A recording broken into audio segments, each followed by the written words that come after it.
Bread, something used quite commonly in most of the houses, be it breakfast, lunch, dinner, or even brunch.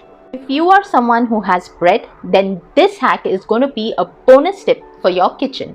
It is a very common habit of slicing out the edge of the bread while preparing sandwiches for our kids, after which the bread scraps unwillingly either land in our tummy or in the dustbin. The next time you'll have such bread scraps, keep this hack in mind. Each time that you'll cut out the edge of the bread, store them in a container, keeping them in your fridge. Thereafter, if you'll have an oven, y'all can heat up the leftover bread scraps or bread in that, or y'all can place it in a large pan like I have done and heat it up on low flame till it turns out to be hard as a toast.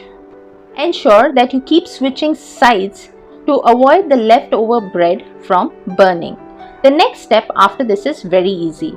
Let it cool down and then put it in your mixer grinder to form a fine powder. And there you have bread crumbs. Friends, if you like today's hack, please do not forget to share it with others. And if you are new out here, do not forget to click on the subscribe button and the bell icon.